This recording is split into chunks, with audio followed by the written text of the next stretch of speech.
Hello, book lovers. Welcome back to the channel. Thanks for tuning in for another review.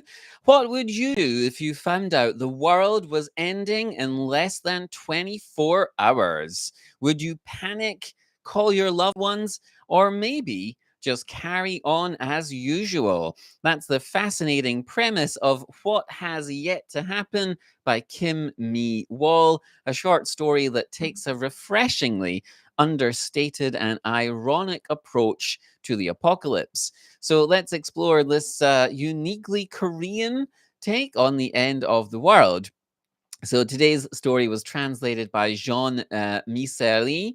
And Kim, the writer, Kim Mi-wol, debuted in 2004 with an award winning short story called Asking the Garden for Directions.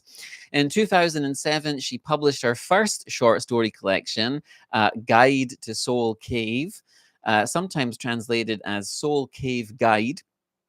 Anyway, she's received lots of critical acclaim for depicting the lives of young South Koreans in their 20s suffering from anxiety and alienation due to their economic problems. 2010 saw Kim publish her first novel, The Eighth Room. And since then, she's continued to work, writing more short stories and novels, and has received several literary awards. Critics say that her work is generally about detecting the problems and symptoms of problems in modern day Korean society and analyzing how these problems affect people, especially young people or younger people, youngish people, in their day to day lives. And if we take that as being pretty accurate, then what is the reader to make of a story about the end of the world? So, what has yet to happen is about how a young woman responds to the news that the world is going to end in about a day. So, how exactly does the story introduce this idea of the end of the world? So, the story starts with a young woman waking from what she thinks is a dream. She says it must have been a dream. What a strange dream. She's a little hung over and confused. So she'd been at a class reunion the night before and had perhaps drank a little too much with her old classmates.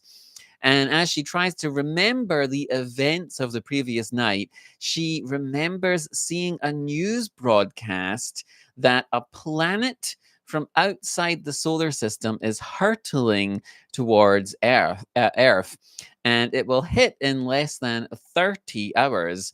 And there's nothing anyone can do. So, how does this young woman respond? What does she do? Is it real? Is it a conspiracy? What's going on?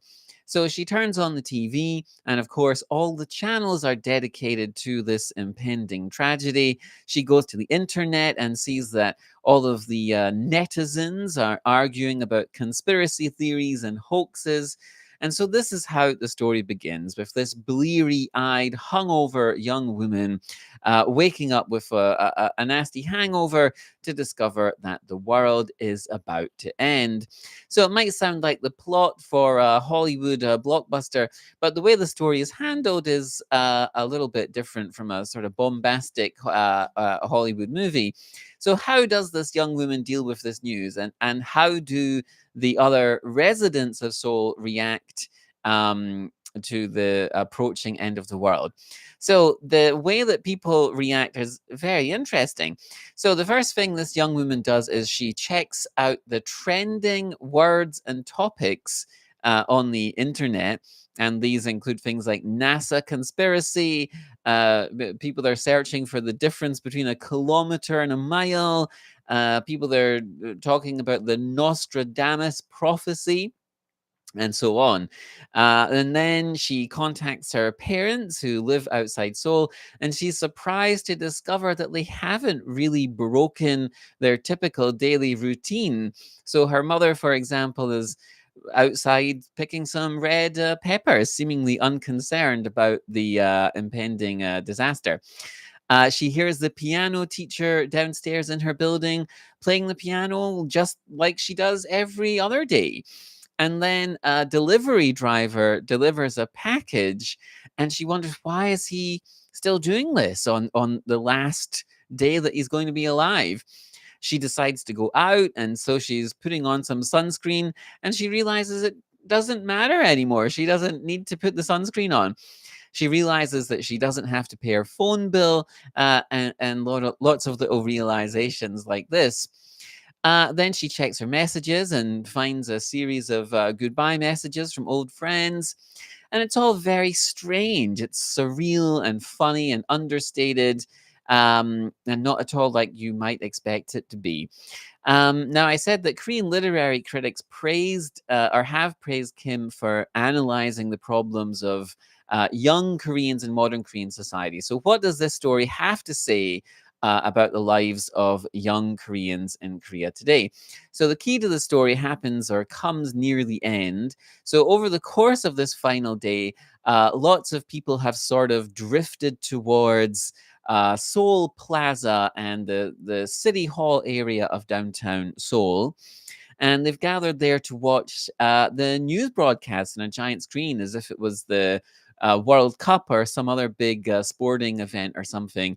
And the protagonist, the young woman, has met her sort of not quite boyfriend, a guy called Kong. And they sit there together, just chit chatting and waiting for the world to end. And at one point, Kong asks, who do you think is the bitterest person in the world right now that the world is ending? And anyway, the protagonist thinks for a second, and she responds, people who are rich, people who have something to live for. And this leads them to think that many of us squander our lives. Many people, they go on to reflect, in Korea, are gripped by competition or trapped by competition. There's this competition fever, the continual study for exams, the English fever, education fever, hyper competitive workplaces. But really, in light of the world ending, this all becomes irrelevant. Who cares? What is the point? Why have we wasted all our time struggling for this nonsense? And the characters realize that perhaps they're lost and purposeless, and the end of the world makes them think that what they've been struggling for is ultimately worthless, and that perhaps we should spend our lives engaged in more fulfilling pursuits. So, why should you read What Has Yet to Happen?